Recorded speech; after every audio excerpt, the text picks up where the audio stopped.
కూటమి అధికారంలోకి రాకముందు ఎన్నికల సమయంలో ఇచ్చినటువంటి హామీ తాము అధికారంలోకి రాగానే చెత్త పన్నుని రద్దు చేస్తాము అని. అధికారంలోకి రాగానే చెత్త పన్ను రద్దు చేశామని చెప్పారు. ఇంకేముంది, సంతకం కూడా పెట్టేశాం, అంతా అయిపోయిందన్నారు. కడపలో చెత్త పన్ను వసూలు చేస్తుంటే చెత్త ఎత్తుకెళ్ళి మున్సిపల్ కమిషనర్ ఇంట్లో పోయిండని చెప్పి అక్కడ ఎమ్మెల్యే పిలుపునివ్వటం, దానికి తగ్గట్టుగా స్థానికంగా ఉన్నటువంటి ప్రజలందరూ కూడా అదే చేయటం, ఇవన్నీ చూసాం మనం.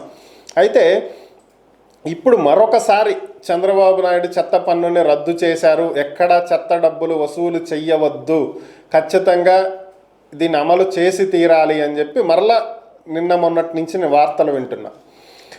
ఓకే, అసలు చెత్త పన్ను రద్దు చేశారు, బాగానే ఉంది, ఓకే. మరి ఇది ఇక్కడ రియల్గా ఎక్కడ అమలు అవుతుంది, ఎక్కడ అమలు జరుగుతుంది? రాష్ట్ర వ్యాప్తంగా ఇంకా వసూలు చేస్తూనే ఉన్నారు. గత 3 నెలల నుంచి వసూలు చేస్తున్నారు, ఇప్పటికీ వసూలు చేస్తున్నారు. పోనీ చెత్త అన్న సరిగ్గా తీసుకెళ్తున్నారా అంటే అది లేదు. గతంలో కంప్లైంట్ ఇవ్వడానికి అవకాశం ఉండేది. ప్రతి సచివాలయంలోనూ దీనికి శానిటరీకి సంబంధించినటువంటి వ్యక్తులు ఉండేవాళ్ళు, వాళ్ళ కంప్లైంట్ ఇస్తే చర్యలు తీసుకునేవాళ్ళు. ఇప్పటికి సచివాలయాలు ఉన్నాయి అనుకోండి, నేను కాదనట్లేదు. ఈరోజు అసలు ఎవరికి కంప్లైంట్ ఇవ్వాలో తెలియనటువంటి పరిస్థితి.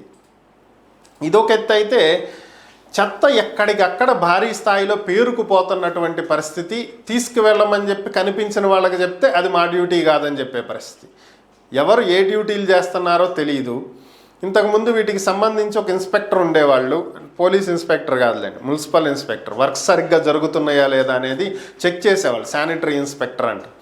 సో వాళ్ళు రావట్లేదు, ఒకవేళ వస్తున్నారేమో నేను చూడలేదేమో నాకు తెలియదు. సో ఇలాంటి విచిత్రాలన్నీ జరుగుతున్నటువంటి పరిస్థితి. పన్ను వసూలు చేస్తున్నారు, చెత్త తీయట్లేదు. మరి ఈ అలసత్వం ఎప్పుడు పోయిద్దో తెలియదు, ఈ జాడ్యం ఎప్పుడు వదులుతుందో తెలియదు, ఈ చెత్త ఎప్పుడు ఎత్తుతారో తెలియదు. అసలు ఇంకా విచిత్రం ఏంటి అంటే, ఆల్రెడీ ప్రతి ఇంటికి 2 డస్ట్బిన్లు ఇచ్చారు, నీలం రంగుది ఒకటి, ఆకుపచ్చ రంగుది ఒకటి. దాంట్లో చెత్త వేయమని చెబుతున్నారు. ఉదయాన్నే విజిలేసుకుంటూ చెత్త బండి వచ్చిద్ది, ఈ డబ్బాలు తీసుకెళ్ళి దాంట్లో పోస్తే అయిపోద్ది. Simple matter. ఇవన్నీ కాకుండా బయట చెత్త కుండీలు ఎందుకు పెడుతున్నారో తెలియదు. చెత్త అంతా ఎత్తుకొచ్చి ఆ కుండీల్లో పోస్తారు, అది నిండిపోయిద్ది. అయినా కూడా తీసుకొచ్చి ఇంకా పక్కన పోస్తారు. కుండీ ఆడ ఉంది కదా, ఇక అది చెత్తగా పర్మనెంట్ ప్లేస్ అనమాట.